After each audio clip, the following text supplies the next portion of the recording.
Hi, I'm Darcie from the Pickaway County Library, and this week's family challenge is to get out of your house, into your yards, the forest, or a park, and identify the trees around you. For example, this tree is really easy for me to identify right now because it's full of brown leaves.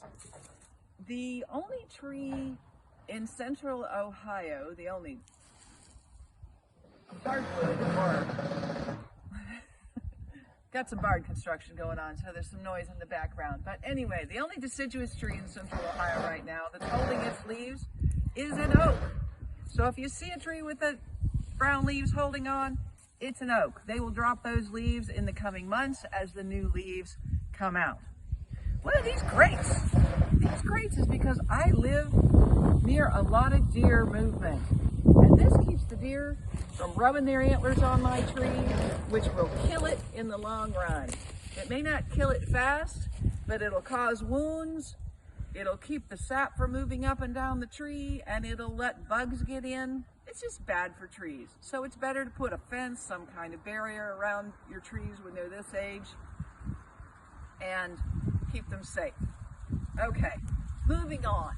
We're going to identify about 10 to 12 different kind of trees that are really common in Pickaway County. Those are the ones we're going to focus on. There are two main types of trees. The first are the deciduous trees. They're also known as hardwoods, and they comprise of oaks like this, ash, elm, maple, buckeye, dogwood. There's catalpas out there I know I'm going to talk a little bit about. There's a lot of kind of deciduous trees, but those are the most common and the one we're going to focus on this round. Okay, the other major classification of trees are evergreens, more formally known as conifers, and you might also hear them called softwoods. An example of that is right in front of me. These are pine trees that have long, soft needles that grow in bundles. And this, like other evergreens, it's not that they never lose their needles or their scales. It's just they don't lose them all at once.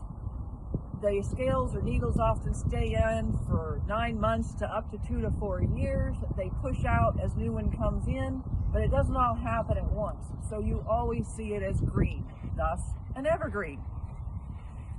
And another example of an evergreen would be this little guy here. He has sharp, spiky needles, and he is a spruce, a Norway spruce to be exact. He's pretty happy living in wet clay soil, which is why I have him growing here. Neither of these trees are native to Pickaway County. The pine grows well. It is native to Northeast, but does pretty well growing around here. A third type of evergreen that is a native to Ohio and Pickaway County is a red cedar. Native means this tree grew here even before there was human settlement or settlement from people from other places around the world. When the Native Americans were here, they had red cedars. They had berries that the birds just love. And they'll grow just about anywhere. If you look behind me, you'll see some big evergreens, and those are spruce, just like the little one that we looked at just before this. And as you look down the row, those are arborvitae, which are tall, kind of long cylinder type trees that you often see used in landscape, and they also do well in central Ohio. When you get outside to look at trees, to challenge yourself to identify them, we are going to look at two basic things, which I talked about a little in the introduction. Are the trees broadleaf or are they conifers? The broadleaves, as you remember, are generally deciduous, which means they drop their leaves.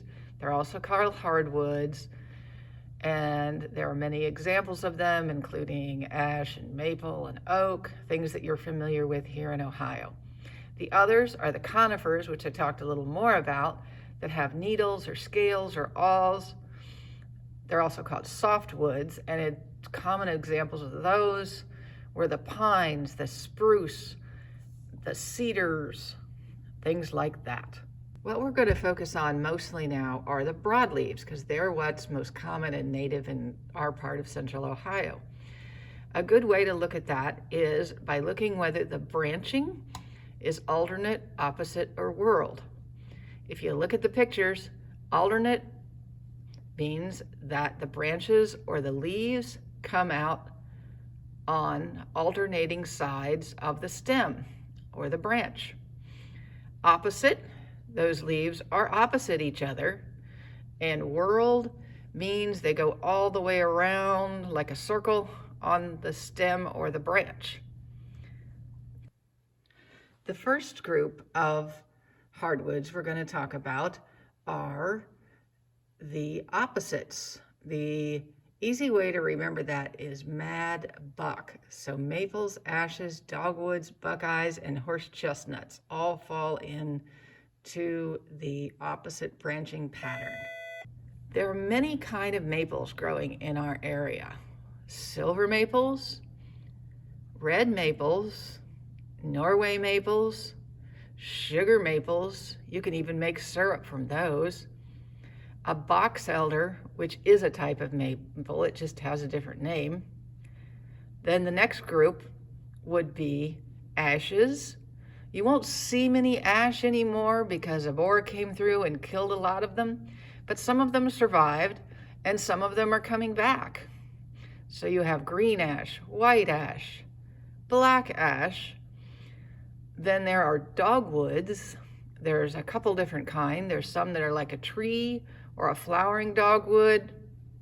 And there's also shrub dogwoods. The shrub dogwoods are like red twig dogwoods or gray dogwoods that have berries that birds really like to eat. And finally on the mad bucks is your buckeyes. Not the kind that play football, but the little nuts that come on the trees.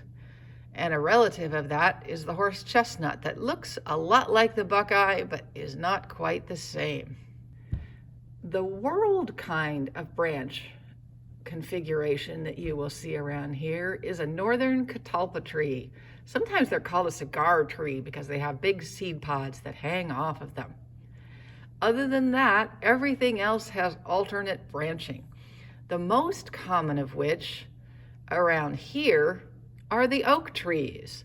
There's so many different kind of oak trees. There's white oaks,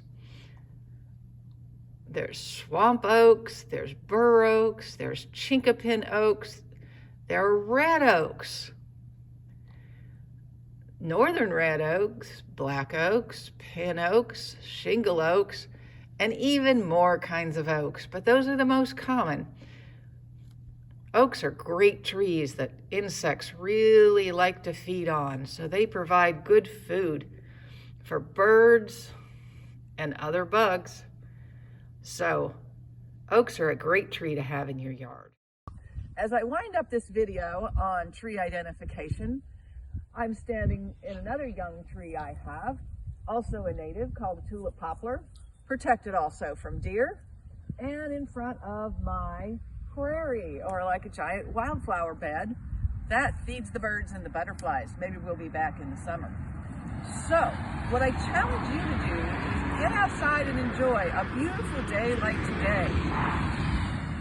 Find your trees, look through this presentation or take notes and figure out what kind of trees you have. Take a picture and post it on our page. If you need help in doing that, we have links to sites that will give you help identifying Ohio trees along with this presentation, as well as a number of books you can find at the Pickaway County Library. Thank you.